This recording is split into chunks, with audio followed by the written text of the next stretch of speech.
आज हम जासूसी और इंसाफ की एक ऐसी कहानी में गहरे उतरेंगे जिसने न सिर्फ नाजी युद्ध अपराधियों के शिकार के तरीके को बदला बल्कि अंतर्राष्ट्रीय कानून को भी हमेशा के लिए बदल कर रख दिया। जरा सोचिए, तारीख है 11 मई 1960। ब्यूनस आयर्स का एक बाहरी इलाका, एक अंधेरी सुनसान सड़क। एक कार खड़ी है जिसका हुड ऊपर उठा हुआ है। ऐसा लग रहा है मानो वो खराब हो गई है। माहौल में एक अजीब सा तनाव है।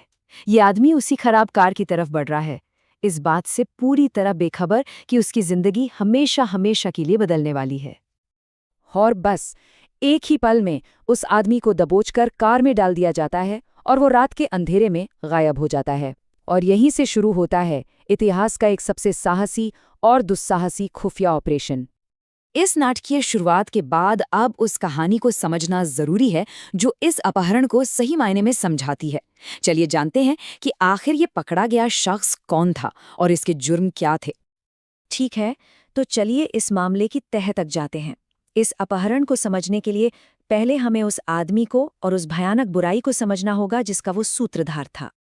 देखिए, ये समझना जरूरी है कि आइकमैन की ताकत जंग के मैदान में नहीं थी, बल्कि फाइलों और टाइम टेबल में थी। वो एक एडमिनिस्ट्रेटर था, एक ब्यूरोक्रेट, और इतना ज्यादा कुशल कि वो खौफनाक लगता था। उसमें कागज पर नरसंहार को अंजाम दिया था। उसका रोल बिल्कुल साफ था, पूरे यूरोप से लाखों यहूदी लोगों को योजनाबद्ध तरीके से यातना शिविरों में भेजना। ट्रेन के शेड्यूल से लेकर कागजी कार्रवाई तक उस पूरी प्रक्रिया की क्रूरता और कुशलता के पीछे यही आदमी था। ये सिर्फ हंगरी के उन यहूदियों की संख्या है जिन्हें आइकमैन ने अकेले 1944 में ऑश्विट्स भेजा था। इससे अंदाजा लगाया जा सकता है कि उसके काम का पैमाना कितना बड़ा और कितना भयंकर था। ये वो शब्द हैं जिनसे बाद में उसका मुकदमा शुरू हुआ। ये शब्द उसके जुर्मों के भारी बोझ और उसे इंसाफ के कटघरे में लाने की अहमियत को साफ साफ बताते हैं। तो सवाल ये है कि नरसंहार का ये वास्तुकार आखिर गायब कैसे हो गया? चलिए उसके भागने से लेकर उसके आखिरी हिसाब तक के इस अविश्वसनीय सफर पर नजर डालते हैं। दूसरे विश्व युद्ध के अंत में जब नाजी हुकूमत का पतन हुआ तो आइकमैन इंसाफ के शिकंजे से बच निकला। आइए देखते हैं कि आखिर वो गायब होने में कामयाब कैसे हुआ। उसका बचना किसी फिल्म की कहानी जैसा था। 1945 में एक अमेरिकी पीओडब्ल्यू कैंप से भागने के बाद उसने कई सालों तक अलग अलग झूठे नामों से लकड़हारे और मुर्गी पालक के तौर पर काम किया। 1950 में उसने रैट लाइन का इस्तेमाल किया। ये एक खुफिया नेटवर्क था जिसे कैथोलिक पादरियों जैसे हमदर्द लोग चलाते थे जो नाजियों को यूरोप से भागने में मदद करते थे। इसी रास्ते से वो रिकार्डो क्लेमेंट के नाम से रेड क्रॉस पासपोर्ट पर ब्यूनस आयर्स पहुंच गया। और वो सिर्फ छिप नहीं रहा था, बल्कि उसे अपने किए पर जरा भी अफसोस नहीं था। रिपोर्ट्स के मुताबिक उसने अपने साथी पूर्व नाजियों से कहा था कि उसे सिर्फ इस बात का अफसोस है कि वो सभी यहूदियों को नहीं मार पाया। ये घटनाओं की एक ऐसी अविश्वसनीय कड़ी थी जो एक बेटे की डींगों से शुरू हुई और आखिरकार मोसाद को आइकमैन की दहलीज तक ले आई। कोल्ड वॉर की राजनीति की वजह से जब आधिकारिक रास्ते लगभग बंद हो चुके थे तो इंसाफ का एक ही रास्ता बचा था, एक खुफिया ऑपरेशन।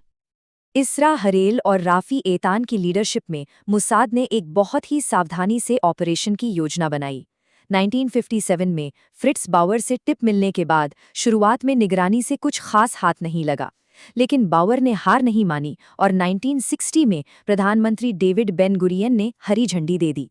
मार्च तक एजेंटों ने पक्का कर लिया था कि रिकार्डो क्लेमेंट असल में आइकमैन ही है। उन्होंने उसकी रोज की दिनचर्या का पूरा चार्ट बना लिया और यही चीज 11 मई को उसे पकड़ने की सबसे बड़ी वजह बनी। ये एक लो टेक लेकिन बहुत ज्यादा तनाव वाला प्लान था जो पूरी तरह से टाइमिंग पर निर्भर था। 2 कारें तैनात की गईं, एक खराब होने का नाटक कर रही थी। सिग्नल था हेडलाइट्स की एक फ्लैश। एजेंटों ने इसकी इतनी बार रिहर्सल की ताकि कोई भी गलती की गुंजाइश ना रहे। और फिर उन्हें एक सुनहरा मौका मिला।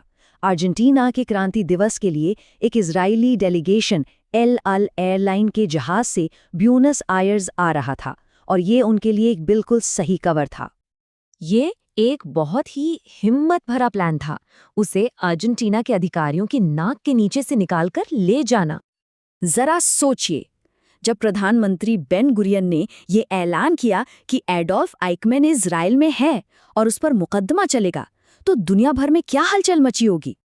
इस मुकदमे ने अंतर्राष्ट्रीय कानून के लिए जबरदस्त मिसालें कायम की। आइकमैन के वकीलों ने 3 मुख्य दलीलें दी।